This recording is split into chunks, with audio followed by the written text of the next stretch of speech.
Kaisar Pedang yang Mengejutkan. Bab 3751 menjelang kedatangan. Ketika Lin Bai dan Gurong datang ke aula konferensi satu demi satu, murid-murid lain dari generasi muda keluarga kuno telah berkumpul di sini. Lin Bai merasa bahwa setelah mereka semua berkumpul, mereka menemukan bahwa Lin Bai dan Gurong tidak ada di sana, jadi mereka mengirim seseorang untuk memberitahu mereka. Setelah Lin Bai dan Gurong datang, mereka hanya berdiri di belakang kerumunan. Tetua, bernama Gutong, melihat bahwa Lin Bai dan Gurong tidak banyak berubah. Dia mengangkat tangannya dan memberi isyarat agar diam. Dia berkata, karena semua orang telah tiba, saya akan menjelaskan kemana kalian akan menjelajahi harta karun. Medan perang Kingsu sangat besar, tetapi juga dibagi menjadi 3 area, pinggiran, tengah, dan dalam. Area pinggiran tidak terlalu berbahaya. Ada sedikit hujan darah, angin hitam, guntur ungu, dan tidak ada air mentah. Kalian hanya perlu berhati-hati. Sedangkan untuk wilayah tengah dan wilayah dalam, jangan mencoba menjelajahinya. Itu adalah kebenaran untuk menjaga kehidupan kalian. Gutong berkata di sini. Dengan lambaian tangannya, sebuah peta sederhana muncul di depan kerumunan, dan Lin Bai juga mendongak. Ini adalah peta sederhana dari medan perang Kingsu, dan penggambarannya sangat sederhana. Di permukaan, seluruh peta tampak seperti lubang besar. Sedangkan bagi Dugusu, medan perang Kingsu adalah lubang kuburan yang sangat besar. Dengan tangannya, Gutong mendarat di sudut tenggara peta lubang, menggambar sebuah lingkaran di tengah suatu area, dan berkata, ini adalah pinggiran medan perang Kingsu, bernama Junwangpo, yang membentang ratusan ribu mil, yang sangat besar. Ini adalah area yang terutama kalian jelajahi dalam perjalanan ini. Ingatlah untuk tidak pergi. Apakah kalian mengerti? Setelah Gutong selesai, banyak murid dari keluarga kuno menganggukkan kepala sebagai tanggapan untuk memperjelasnya. Pada saat yang sama, mereka mengingat area yang bising itu. Setelah mendengar ini, Lin Bai tidak bisa tidak memikirkannya. Ada ratusan ribu mil jauhnya dari lereng raja. Tidak heran ada begitu banyak mayat yang dikubur di medan perang Kingsu. Medan perang Kingsu terbagi menjadi 3 area, dan para prajurit dari keluarga Gu dan pasukan lainnya juga dibagi menjadi 3 tingkatan, yang jelas-jelas disengaja. Selanjutnya, Gutong menjelaskan kepada banyak keluarga kuno tentang bahaya di medan perang Kingsu, terutama termasuk guntur ungu, angin hitam, hujan darah, tidak ada air mentah. Lin Bai juga mendengarnya dengan saksama. Setelah beberapa jam, Gutong selesai dan berkata dengan suara keras, karena kamu sudah mengerti semuanya, kembalilah untuk mengolah jiwamu. Kamu akan segera melangkah ke pinggiran medan perang Kingsu. Kemudian kamu akan melihat banyak setan dan hantu datang dari seluruh dunia untuk menjelajahi harta karun. Ingat, selama mereka tidak memprovokasi kita, kita tidak akan mengambil inisiatif untuk menimbulkan masalah. Setelah meminta beberapa patah kata, mereka meninggalkan ruangan itu satu per satu.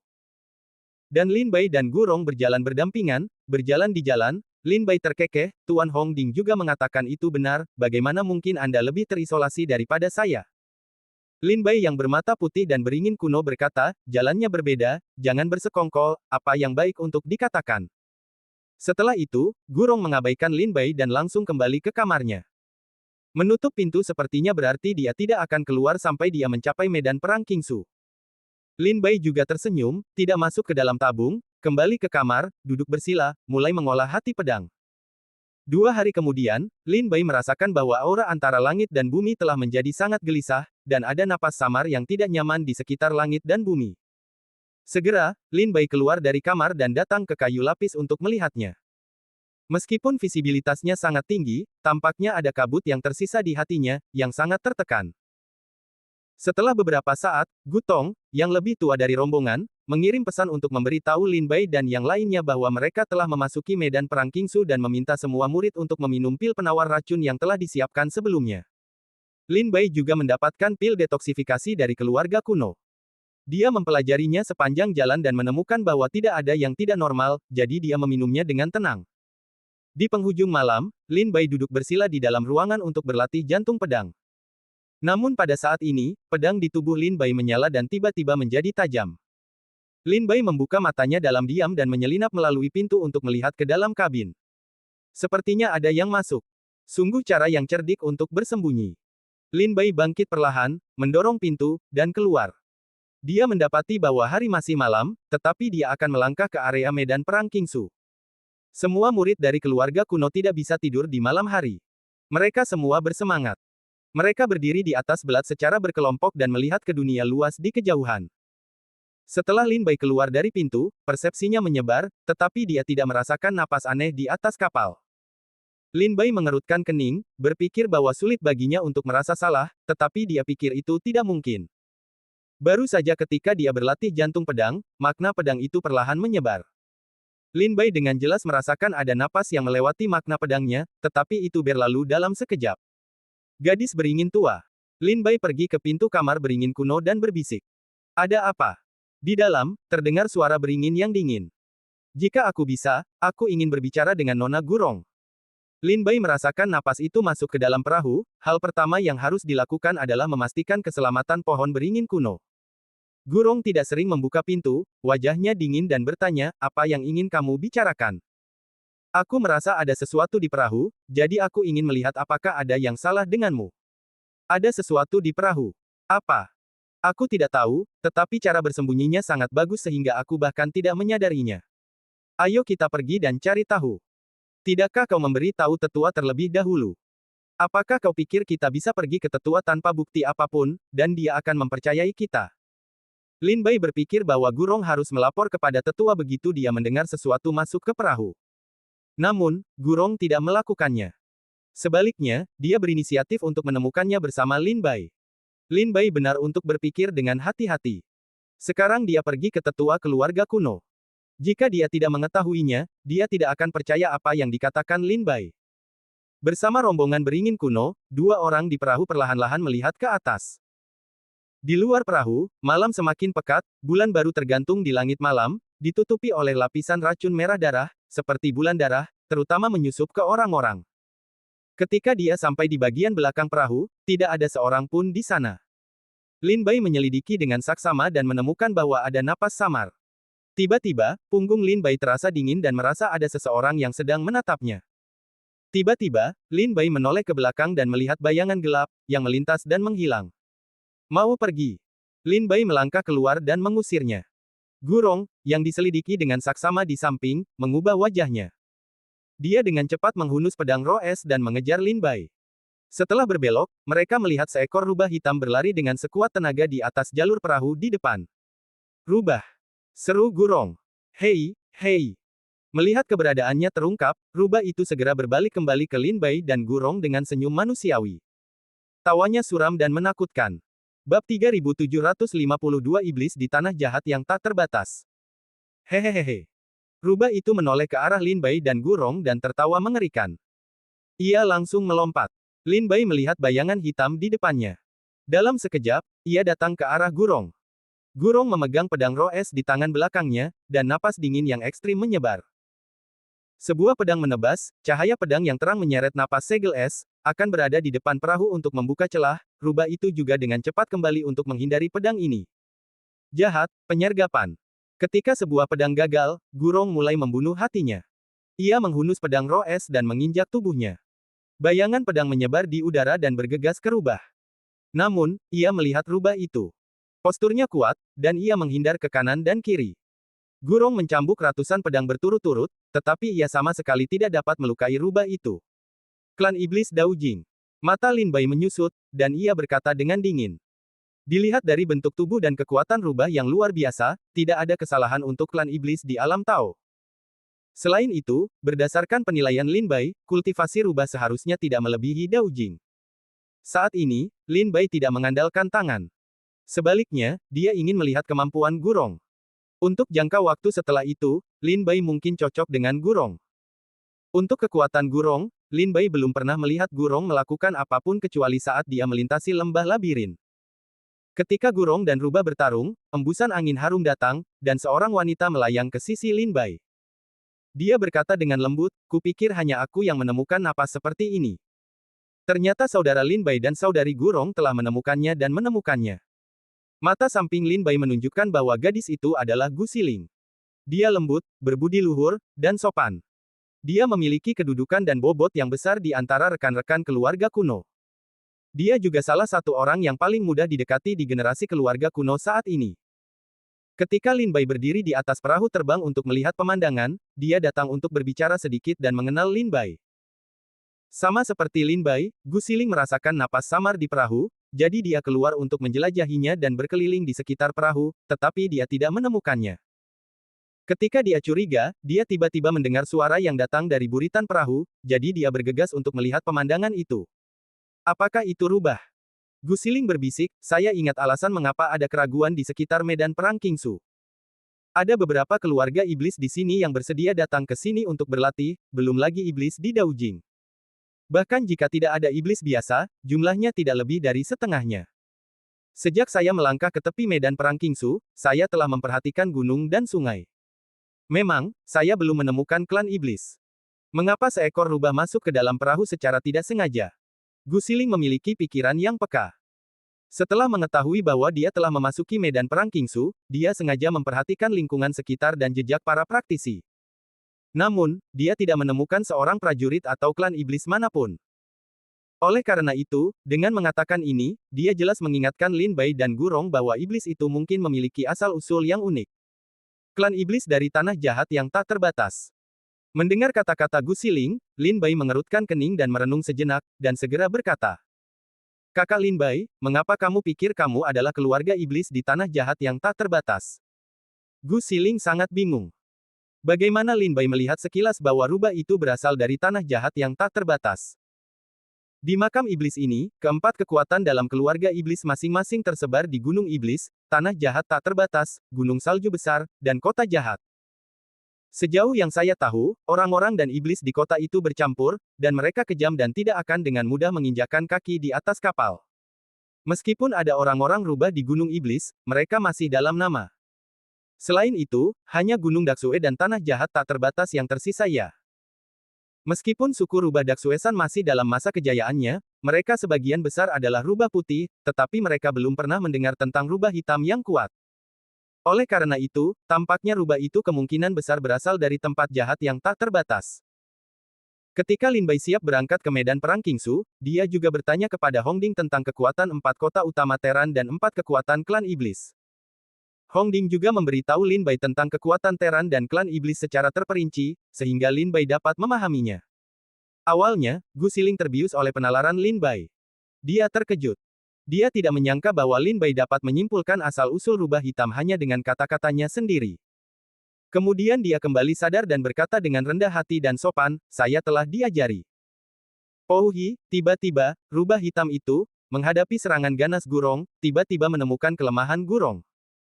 Itu berubah menjadi bayangan hitam, yang menyapu celah antara cahaya pedang dan memukul bahu Gurong dengan cengkeraman yang ganas, yang membuat beringin tua itu memuntahkan darah dan terbang mundur dengan bingung. Hehe, murid-murid dari keluarga kuno Yin Yue Cheng, mereka seperti ini. Beraninya mereka datang ke medan perang Qingsu untuk mati. Setelah terkena serangan itu, rubah hitam itu berjongkok di pagar, menjilati darah yang menetes di telapak kakinya dengan lembut, dan berkata dengan nada menghina kepada Gurong. Wajah Gurong memucat dan Feng Mu marah. Dia hendak membunuh lagi ketika dia mengayunkan pedang roh es. Namun kali ini, rubah hitam itu jelas sudah siap. Ketika menghadapi teknik pedang Gurong lagi, dia sangat berguna. Dia segera menemukan kelemahan Gurong dan menyerangnya lagi. Hati-hati. Lin Bai melangkah maju dengan cepat dan menarik tubuh Gurong pada saat kritis, sehingga rubah hitam itu gagal. Kemudian rubah hitam itu melompat maju dan jatuh di pagar. Dia menatap Lin Bai dengan jenaka, "Itu tempat yang tepat untuk bertarung denganku. Lepaskan aku akan membunuhnya." Gurong berjuang dan meraung. Lin Bai menghentikan pohon beringin tua itu, menatap rubah hitam yang berjongkok di pagar dan berkata dengan suara dingin, "Untuk apa kau di sini?" "Tidak apa-apa. Aku datang untuk melihat bakat orang-orang di kota Yinyu." "Aku kecewa." Rubah hitam itu mencibir. Sebelum Lin Bai membuka mulutnya, dia mendengar burung gagak di bahunya berteriak, "Oh," nada yang sangat besar. "Lin Bai, bunuh dia, biarkan dia melihat bagaimana mengolah keterampilan pedang dengan hati pedang." Wajah Lin Bai seperti es. Dia menatap rubah hitam itu dengan dingin dan tanpa ampun, dan tubuhnya penuh dengan pedang. Wajahnya yang jenaka tiba-tiba berubah. Beberapa orang menatap Lin Bai dengan serius dan merasakan arti pedang di tubuh Lin Bai. Pada saat itu, dia langsung panik, dan rambutnya tiba-tiba meledak. "Aku tidak akan bermain denganmu." Di hadapan Lin Bai, rubah hitam merasa panik. Mungkin bahkan dia tidak bisa menjelaskan mengapa dia masih begitu khawatir ketika menghadapi seorang seniman bela diri di alam kuasi Tao. Saat berikutnya, rubah hitam berbalik dan melompat, dan dia akan terbang ke dalam kegelapan dan meninggalkan perahu. Pada saat ini, Lin Bai melangkah maju dan jari pedangnya membubung ke udara. Pedang tak berujung itu dimaksudkan untuk berubah menjadi sinar pedang di antara jari-jarinya dan membunuhnya melalui udara. Rubah hitam, yang hendak menyatu dengan malam, melihat ke belakang dan sangat terkejut. Dia berlari ke kekuatan kultivasi untuk melawan. Dia hanya mendengar suara keras, sentuhan, dan jeritan melengking bergema di malam hari, dan darah terciprat keluar. Sebuah pukulan keras, rubah hitam menjerit, tetapi Lin Bai melihat saat itu, telah melihat rubah hitam memegang tubuh yang terluka parah dari jarak jauh. Bab 3753 Lereng Raja. Meskipun rubah hitam terluka parah dengan satu pukulan, Lin Bai dapat mengejar dengan pedang untuk membunuh rubah itu. Namun, Lin Bai berpikir bahwa tidak perlu baginya. Mungkin dia hanya datang untuk melihat kekuatan para murid kuno. Baru saja Lin Bai Lingkong memberinya pukulan berat. Saya percaya dia tidak akan ingin memprovokasi Lin Bai dan para murid keluarga kuno dalam waktu singkat. Dengan kata lain, karena Lin Bai dapat memukulnya dengan serius dengan satu jari, akan mudah baginya untuk membunuhnya jika dia berani datang lagi. Tidak apa-apa. Kembalilah dan beristirahatlah. Sudah waktunya untuk memasuki medan perang Kingsu. Ada begitu banyak iblis dan monster di sini. Mungkin itu hanya roh. Lin Bai berhenti, menoleh ke Gurong dan Gu Siling dan mengucapkan sepatah kata, lalu melangkah ke dalam kabin. Gurong melihat rubah hitam menghilang di malam hari, menggertakkan giginya, tunggu, bibiku akan membunuhmu. Setelah itu, Gurong menyikat lengan bajunya, menyingkirkan pedang roh es, dan kembali ke kabin. Baru saja, Gurong dikalahkan oleh rubah hitam, terutama karena keterampilan pedangnya ditemukan oleh rubah hitam dalam waktu singkat, jadi dia mengalahkan Gurong dengan mudah. Ini adalah keuntungan dari praktisi Tao. Mereka telah hidup terlalu lama. Mereka telah melihat teknik pedang yang sangat baik, keterampilan telapak tangan dan yang buruk. Secara alami, mereka dapat mengetahui cara melakukannya saat menghadapi teknik pedang. Jari Lin Bai yang baru saja terbentuk adalah jari yang dibentuk oleh kekuatan hati pedang. Jari itu tidak memiliki gerakan, tidak memiliki bentuk, dan tidak memiliki cacat. Selain itu, pengalaman Lin Bai selama bertahun-tahun dalam memanjat, menyentuh, dan berguling antara hidup dan mati membuat rubah hitam sulit untuk mengetahui kekurangan Lin Bai dalam waktu singkat. Dengan kata lain, sebelum rubah hitam mengetahui kekurangan Lin Bai pasti akan membunuhnya. Lin Bai dan Gurong meninggalkan buritan satu demi satu. Gu Siling melihat ke tempat rubah hitam terkena ide pedang Lin Bai dan tiba-tiba jatuh ke dalam trans, ide pedang yang sangat kuat. Itu bahkan lebih baik daripada ide pedang Jidao milik Nangong Mo. Gu Siling menoleh ke belakang Lin Bai. Wajahnya terkejut. Matanya yang aneh tampak bertanya, apakah kamu benar-benar seorang pendekar Tao Semu? Nangong Mo, salah satu dari 9 keluarga di Yingyue Cheng, adalah putra kesayangan keluarga Nangong. Dia telah mencapai banyak hal di Daojing. Dia memiliki bakat luar biasa melawan surga dalam kendo. Dia telah mengolah buku pedang klasik yang disebut Jidao Jianyi, yang telah diwariskan sejak lama dalam keluarga. Pedang Jidao ini sangat menakutkan dan kuat. Orang biasa akan terluka dan mati ketika mereka saling bersentuhan.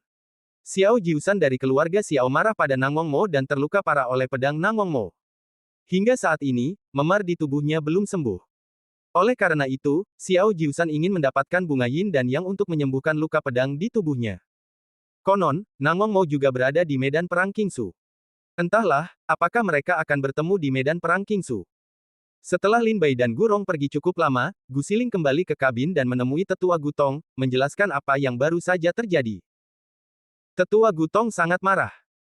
Ia tahu bahwa tidak ada kerugian saat melangkah masuk ke medan perang Kingsu. Namun, ia tidak menyangka bahwa klan iblis akan menyelinap masuk di bawah paket susunan kapal terbang. Seketika, Tetua Gutong segera mengirim murid-muridnya untuk berpatroli di kapal secara bergantian guna berjaga-jaga agar kejadian itu tidak terulang lagi. Dengan syarat Tetua Gutong mengabdikan diri sepenuhnya untuk melindungi kapal terbang, penjelajahan rubah hitam itu tidak terjadi lagi. 3 hari kemudian, kapal itu perlahan memasuki tanah tandus, dan gunung-gunung serta pepohonan terkikis oleh kekuatan yang tidak diketahui, memperlihatkan penampilan yang rusak. Semua murid kuno, termasuk Lin Bai dan Gurong, menatap dunia yang rusak di depan mereka. Sekilas, kita tidak bisa melihat batas di sini. Hutan pegunungan itu busuk, dan kabut putih menggulung naik turun. Gunung-gunung naik turun, dan senja pun penuh. Kita di sini, lereng raja. Berdiri di atas perahu, Tetua Gutong memanggil semua murid keluarga kuno. Junwangpo bukanlah pertama kalinya orang-orang dari keluarga kuno datang ke sini. Mereka datang ke sini bertahun-tahun yang lalu ketika medan perang Qingsu dibuka. Tidak banyak harta di sini dan bahayanya tidak terlalu besar. Oleh karena itu, kali ini, keluarga kuno akan menempatkan generasi prajurit muda di sini untuk mengalaminya. Junwangpo. Burung gagak itu menatap dunia yang sunyi di depannya, dengan kepala miring dan matanya tenggelam dalam meditasi. Dia tampaknya mencoba mengingat sesuatu. Pada saat ini, Gu Tong berkata, karena lereng raja telah tiba, Gu Yule, sebagai kakak laki-laki dari generasi muda keluarga kuno, terserah padamu untuk memilih tempat di mana kamu dapat berkemah. Dalam periode waktu berikutnya, kamu dapat menggunakan ini sebagai benteng, dan semua murid dapat menyebar untuk menjelajahi harta karun di sini. Aku akan ditempatkan di kamp. Jika kamu dalam bahaya yang tidak dapat diselesaikan, aku akan mencoba yang terbaik untuk membantumu bahkan jika kamu mendengar dariku. Terima kasih, Tetua. Banyak murid kuno yang hormat. Seketika, musik giok kuno yang elegan terbang menjauh. Setelah menjelajahi untuk waktu yang lama di depan langit dan bumi, dia menemukan ngarai yang terpencil dan tenang. Para murid kuno mendirikan kamp di sini. Setengah hari kemudian, murid keluarga kuno lainnya bersemangat dan pergi untuk menjelajahi harta karun. Lin Bai dan Gurong berdiri di luar kamp. Mereka juga ingin menjelajahi harta karun. Namun, pada saat ini, Gus Ling datang dan berkata sambil tersenyum tipis, Kakak Gurong, Kakak Lin Bai, kami baru saja tiba di Junwangpo. Kalian berdua akan pergi mencari harta karun. Kalian tidak bisa tidak mengancam. Kalau tidak, ikut saja dengan kami. Lin Bai melihat ada lebih dari 10 seniman bela diri berkumpul di sekitar Gu Siling. Tampaknya popularitas Gus Ling di antara para murid keluarga kuno sangat bagus. Sebaliknya, Gu Yule dan Gu Gongyu berangkat hanya dengan 3 atau 5 orang kepercayaan. Sebelum Lin Bai menjawab, Gurong berkata dengan wajah cantik, tidak, aku suka menyendiri. Selain itu, tidak baik memiliki terlalu banyak orang. Jika kita menemukan harta karun, bagaimana cara membagikannya juga menjadi masalah. Kurasa kita harus menempuh jalan kita sendiri. Selesai berkata, Gurong juga mengabaikan Gu Siling, melipat tubuhnya lalu berjalan. Menghadapi kepergian Gurong, wajah Gu Siling tidak berubah. Sebenarnya, orang yang benar-benar ingin dia raih adalah Lin Bai. Dia meminta Gurong untuk mengikutinya karena dia melihat Lin Bai tampak dekat dengan Gurong, jadi dia mengajukan usulan seperti itu. Nona Gusling, aku dipercaya oleh orang lain. Sepertinya aku tidak bisa pergi bersamamu.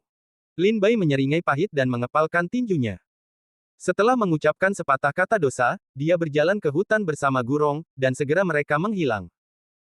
Gu Siling tersenyum, juga tidak menaruh hati, memberi isyarat kepada rekan-rekan muridnya, juga mulai keluar untuk mencari harta karun. Gu Tong duduk di kemah dan siap untuk pergi.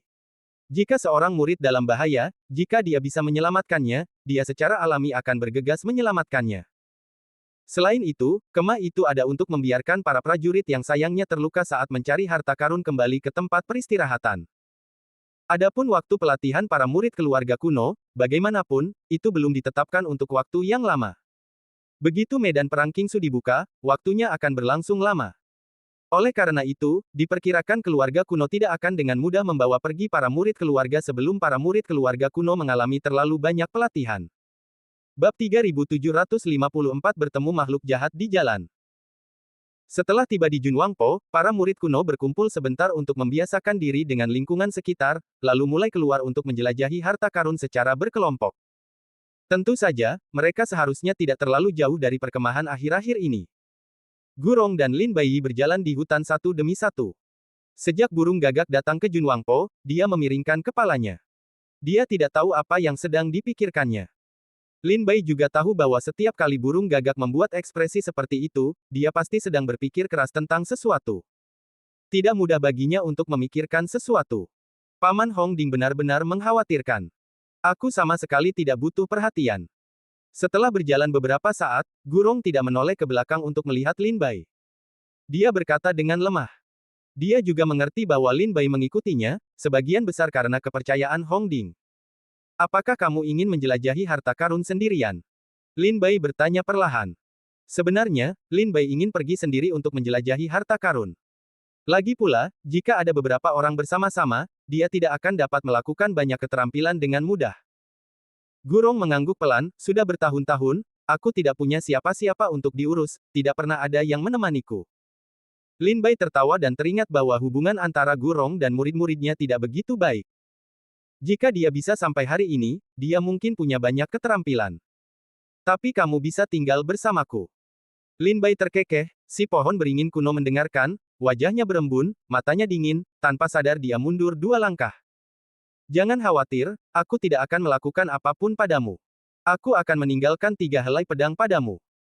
Jika kamu mengalami kecelakaan, aku akan merasakannya, atau jika kamu mengalami beberapa masalah yang tidak dapat diselesaikan dan kamu tidak ingin pergi ke Gutong, kamu dapat menghubungiku secara langsung. Lin Bai melangkah maju, mengangkat tangannya dan melambaikannya di pelipis pohon beringin kuno. Ada 3 helai rambut panjang di rambutnya, yang cerah dan berkilau, lalu memudar.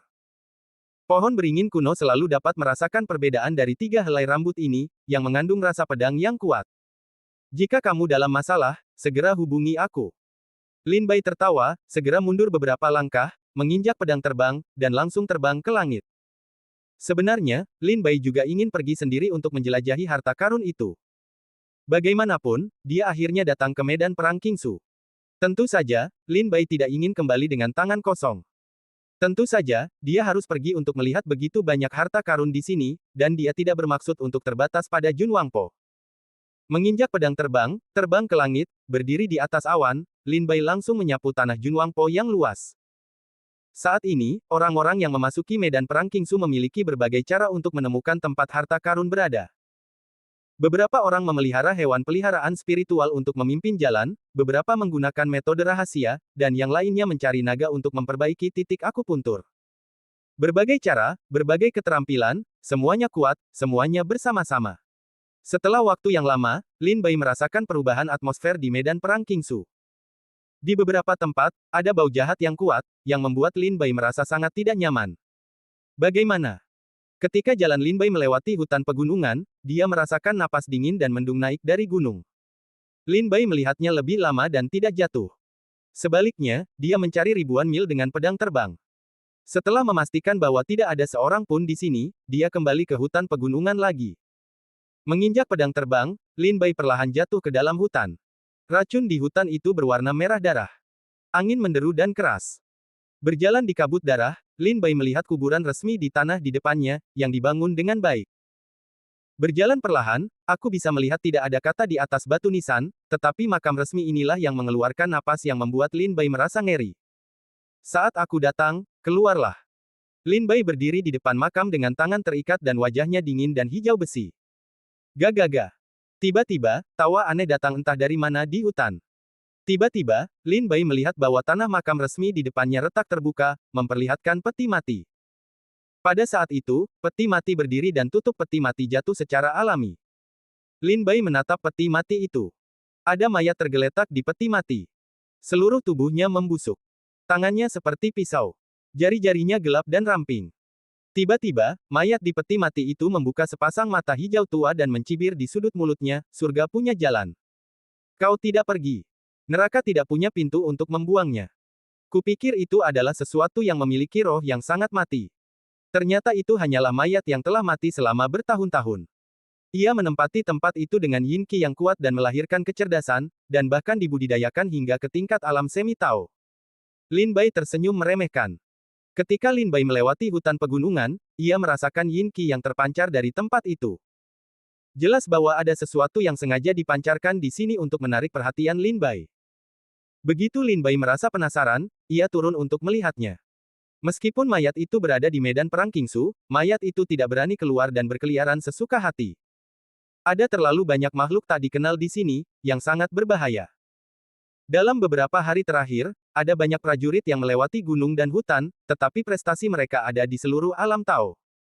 Mumi itu tidak berani bersuara, karena takut para Taois ini kuat. Begitu mereka menemukannya, mereka mungkin akan mengambilnya. Namun, ketika Lin Bai lewat, dia menemukan bahwa prestasi Lin Bai tidak sebaik jalan. Dia merasa bahwa kesempatannya telah tiba.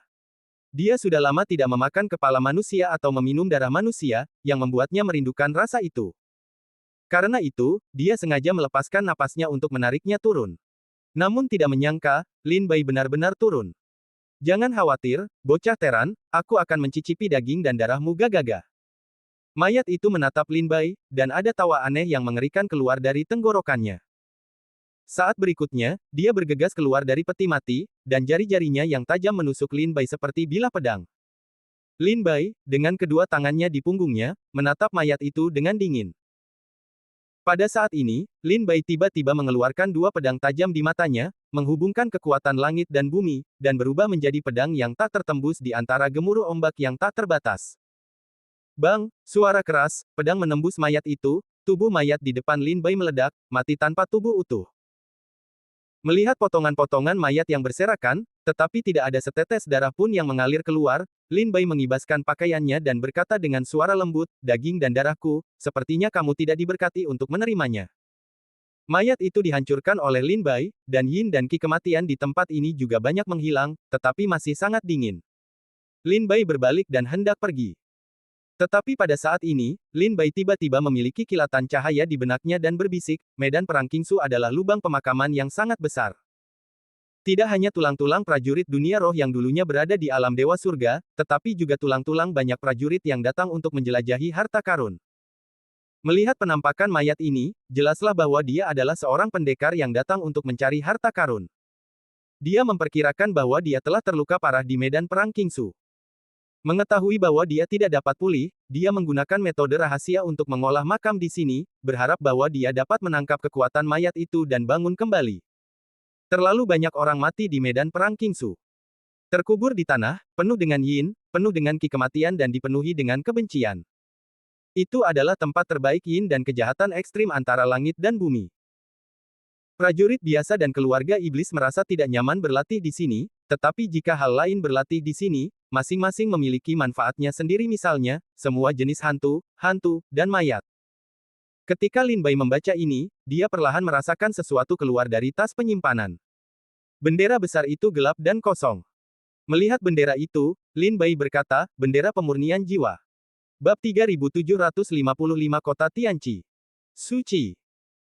Meskipun medan perang Qingsu saat ini penuh dengan hutan belantara, dataran, gunung, dan pegunungan, kita dapat menemukan daerah dataran rendah dan menggali ratusan kaki ke bawah, di mana dapat dilihat banyak tulang putih, dan tulang putih itu bukan tanpa dasar. Jika orang mati dan mendarat, mereka akan memunggungi orang mati dan membenci langit. Jika yin qi menutupi matahari, itu akan muncul di tempat yin untuk kejahatan. Jelas, medan perang emosional seperti itu adalah tempat yang paling yin dan jahat dalam rumor. Bendera pemurnian jiwa.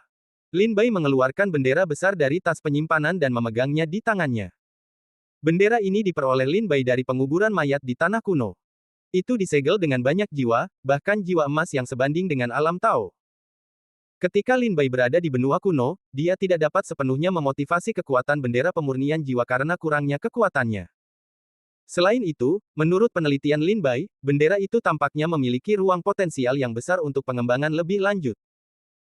Jika bendera pemurnian jiwa ditempatkan di medan perang Qingsu, di mana qi yin dan kejahatan memelihara bendera dan jiwanya, apakah itu akan meningkatkan kekuatannya? Lin Bai berdiri di hutan dan berbisik, mengingat bahwa ketika bendera pemurnian jiwa ditemukan di sungai pemakaman, seseorang yang meletakkan bendera di dalamnya untuk menyerap kebencian yang tak berujung di sungai. Kemudian, dia mendapatkannya. Pada titik ini, Lin Bai tidak ragu-ragu. Dia segera memasukkan bendera pemurnian jiwa ke dalam hutan. Setelah menyuntikkan kekuatan spiritual, dia sedikit mendesak bendera pemurnian jiwa. Seperti yang diharapkan, setelah didorong oleh Lin Bai, dia menyerap paling banyak yin dan qi jahat di hutan, dan tidak perlu didesak lagi. Lin Bai jelas merasakan napas mengalir dari hutan di sekitarnya. Kabut merah darah di hutan memasuki bendera dan menghilang. Jiwa yang tertidur di bendera pemurnian jiwa tampaknya menjadi lembab dan fanatik. Setiap jiwa rakus untuk menghisap yin ke qi jahat ini, seperti tonik yang hebat, yang sangat meningkatkan kekuatan mereka. Ketika Lin Bai melihat bahwa bendera pemurnian roh menyerap yin dan qi jahat secara mandiri, wajahnya gembira dan matanya tenggelam. Dia dengan hati-hati memperhatikan perubahan pada bendera pemurnian roh. Dia melihat bahwa setelah menyerap yin dan qi jahat, jiwa-jiwa itu mulai berubah perlahan, dan kekuatan mereka terus meningkat. Berhasil seperti yang diharapkan. Sudut mulut Lin Bai terangkat dengan senyuman. Melihat ke hutan pegunungan, kabut merah darah yang menutupi langit tadi diserap oleh bendera pemurnian jiwa Lin Bai, dan roh jahat menghilang. Hutan pegunungan menjadi sangat murni. Bersamaan dengan bendera pemurnian roh yang perlahan menyerap roh jahat di hutan, Lin Bai juga memperhatikan bahwa beberapa hantu yang tidak sadar secara bertahap terlibat, dan memasuki bendera pemurnian jiwa dan menjadi jiwa baru. Mereka dapat menyerap jiwa, tetapi tampaknya jiwa-jiwa ini telah mengambang di medan perang Kingsu untuk waktu yang lama, dan mereka tampaknya tidak memiliki kesadaran. Oleh karena itu, mereka tidak melawan dan membiarkan bendera pemurnian jiwa menghisap mereka. Lin Bai menyadari keberadaan roh-roh itu, dan juga merasa bahwa mereka tidak sadar. Jika kesadaran yang dihasilkan oleh beberapa jiwa tidak padam, tidak mungkin untuk diserap oleh bendera pemurnian jiwa. Sepertinya roh jahat di hutan gunung telah diserap begitu cepat. Lin Bai mendongak dan melihat bahwa hutan gunung itu bersih kembali, dan kabut berdarah yang menyelimuti langit dan bumi tadi telah menghilang. Biarkan aku membantumu dan melihat seberapa banyak yang dapat kamu serap. Begitu Lin Bai mengangkat mulutnya, dia berputar di bawah bendera pemurnian jiwa. Kekuatan spiritual di tubuhnya mendesaknya untuk berlatih. Setelah menerima kekuatan roh Lin Bai, kekuatan roh itu tiba-tiba menyebar. Awalnya, jarak yang ditempuh bendera pemurnian jiwa untuk menyerap yin dan qi jahat hanya sekitar 10.000 mil. Dengan suntikan kekuatan spiritual Lin Bai, jaraknya langsung melebar. Radius Lang adalah 20.000 mil, 30.000 mil, dan 40.000 mil Wanli dan seterusnya. Ho, yin dan qi jahat yang meresap di lereng raja, saat ini, mengalir ke suatu arah. Meskipun roh-roh jahat ini bergerak sangat lambat, para bandit dan klan iblis menyadari perubahan itu. Di sebuah gunung di kejauhan, 3 atau 5 prajurit Teran yang terluka sedang duduk berlutut untuk menyembuhkan luka mereka. Tiba-tiba, seorang pemuda yang sedikit lebih tua mengerutkan kening dan membuka matanya, dan menatap dunia dengan sedikit kengerian. Ada apa? Saudara suci. Beberapa pemuda di belakangnya mengerutkan kening. Bagaimana saya bisa merasakan yin dan qi jahat mengalir di lereng raja, pergi ke suatu arah, dan kemudian menghilang, seolah-olah ditelan oleh mulut besar. Pemuda berwajah putih itu berkata dengan cemberut. Karena dia adalah seorang pendekar dari kota Tianqi, salah satu dari 4 kota utama makam Tianshan, orang pertama bernama Suci. Dia adalah putra dari keluarga besar di kota Tianqi. Meskipun dia bukan yang terkuat di antara generasi muda dalam keluarga itu, dia juga dianggap sebagai yang terbaik di antara teman-temannya. Prestasinya luar biasa dan prestasinya berada di ranah 2 perampokan. Beberapa orang di belakang, semuanya dari kota Tianqi, dan mengikuti Suci untuk mengalaminya. Begitu mereka memasuki medan perang Kingsu dari Junwangpo, mereka bertemu dengan makhluk jahat di sini. Mereka bertarung satu sama lain. Makhluk jahat itu begitu ganas sehingga mereka harus mengambil beberapa tindakan untuk menaklukkan mereka. Sayangnya, mereka akhirnya berhasil melarikan diri oleh makhluk jahat itu. Apakah seseorang tidak dapat memanfaatkan yin dan qi jahat di sini? Tidak mungkin. Aku belum pernah mendengar seorang prajurit yang dapat menyerap qi yin dan kejahatan. Bahkan orang-orang di jalan iblis tidak berani melakukan kesalahan seperti itu. Jika itu bukan Teran, apakah itu klan iblis? Yang dikultivasikan klan iblis adalah roh jahat. Meskipun mereka memiliki pemahaman yang baik dengan yin dan qi jahat, mereka juga meremehkan untuk menyerap kekuatan ini. Setelah beberapa pemuda berdiskusi satu persatu, mereka tidak mendapatkan hasil apapun setelah setengah suara. Su berkata dengan suara rendah, sejumlah besar yin dan qi jahat ditelan, yang tidak dapat dikendalikan oleh Teran dan klan iblis, atau itu adalah orang-orang jahat dan jahat yang hebat. Dan itu adalah hal yang jahat di medan perang Kingsu. Medan perang Kingsu penuh dengan yin dan qi jahat, dan banyak hal jahat lahir. Beberapa prajurit yang mati di sini tidak busuk. Mereka dapat mengolah diri mereka sendiri dengan menggunakan qi yin dan jahat misalnya, jiwa buas yang baru saja kita temui diolah dengan kebajikan yin dan qi jahat. Mendengar ini, para pemuda tampak sangat pucat, saudara suci, bukankah setelah benda jahat itu terluka oleh kita, apakah kamu ingin melahap yin dan qi jahat di sini untuk menyembuhkannya? Jika lukanya sembuh dan dia tidak pernah dikuburkan, bukankah kita akan dalam bahaya? Saya tidak mengesampingkan kemungkinan ini. Wajah Suci membeku, sedikit bermartabat, sembuhkan lukanya sesegera mungkin, lalu kita akan pergi dan mencari tahu apa yang terjadi. Jika makhluk jahat itu benar-benar menggunakan yin dan qi jahat di sini untuk menyembuhkan, sekarang saatnya untuk membersihkannya. Anda harus tahu jiwa itu juga hal yang baik. Ya, beberapa pemuda segera menutup mata mereka dan dengan cepat menyembuhkan luka mereka. Pil penyembuh di kantong penyimpanan hampir dikeluarkan dan ditelan di mulut dan disempurnakan satu per satu.